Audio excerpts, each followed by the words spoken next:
2001 থেকে 2006 আমার একটি অবস্থান ছিল। আজকে আমার অবস্থানটি ভিন্ন। 1 থেকে 6 পর্যন্ত আমি বগুড়াকে যেভাবে দেখতাম, সামনের দিনে ইনশাল্লাহ অবশ্যই সেভাবে দেখব। এই যে একটু আগে একটা কথা বলেছেন, একজন প্রার্থী আমাদের বলেছেন যে গত 15 বছর ধরে বগুড়া বঞ্চিত ছিল। প্রিয় ভাই বোনেরা, বগুড়াই শুধু বঞ্চিত ছিল না গত 15 বছর ধরে। গত 15 বছর বগুড়া তো বঞ্চিত ছিলই, বলা যায় সমগ্র বাংলাদেশে সত্যিকারভাবে বঞ্চিত ছিল। আজকে 2001 থেকে 6 পর্যন্ত আমার যে অবস্থানটি ছিল, আজকে কিন্তু আমার অবস্থানটা, যেহেতু আপনারা ঘরের মানুষ, আপনাদের সাথে আমি একটি কথা শেয়ার করতে চাই।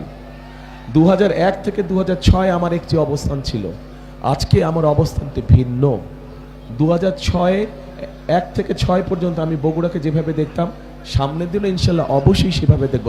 তবে এই যে একটু আগে একটা কথা বলেছেন, একজন প্রার্থী আমাদের বলেছেন যে গত 15 বছর ধরে বগুড়া বঞ্চিত ছিল। একটি কথা একজন বলেছেন। প্রিয় ভাই বোনেরা, বগুড়াই শুধু বঞ্চিত ছিল না গত 15 বছর ধরে।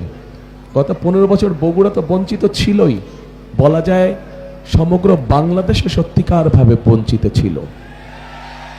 কাজে আজকে আপনারা যারা বগুড়াবাসী, আপনারা যারা বগুড়ার মানুষ, আগামী দিনে যদি আল্লাহ আমাদেরকে সেই রহমত দেয়, সেই সুযোগ দেয় দেশ পরিচালনা করা, তাহলে এই আপনাদের সকলকে চিন্তা করতে হবে যে শুধু আমরা বগুড়ার কথা চিন্তা করব, কিন্তু শুধু বগুড়ার কথা না, আমাদেরকে সমগ্রভাবে দেশের কথা চিন্তা করতে হবে।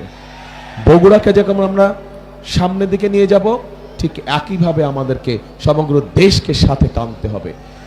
সামগ্রিকভাবে সমগ্র দেশ কিন্তু গত 15 বছর সত্যিকার মানুষের যেই কাজগুলো, সেই কাজগুলো থেকে সমগ্র দেশ কিন্তু বঞ্চিত হয়েছে। দেশের মানুষ চিকিৎসা সুবিধা ঠিকভাবে পায় নাই। দেশের কৃষকরা তাদের বিভিন্ন সুযোগ সুবিধা থেকে বঞ্চিত হয়েছে। দেশের ছাত্রছাত্রীরা, দেশের শিক্ষা ব্যবস্থা সম্পূর্ণ ধ্বংস হয়ে গিয়েছে। আমরা যদি এভাবে দেখি, প্রত্যেকটি ক্ষেত্রে একটি সরকার বা দেশের যতগুলো সেক্টর থাকে, গত 15-16 বছরে কল কারখানা, মিল কারখানা কোনো কিছু সঠিকভাবে গড়ে উঠতে দেয় নাই। শুধু একটি কাজ হয়েছে, মেগা প্রজেক্ট হয়েছে তথাকথিত, এবং মেগা প্রজেক্টের নামে মেগা দুর্নীতি হয়েছে। প্রিয় ভাই বোনেরা, কাজেই আমাদের সকলকে আগামী দিন আল্লাহ রহমত দিলে আমাদের সকলকে সতর্ক থাকতে হবে।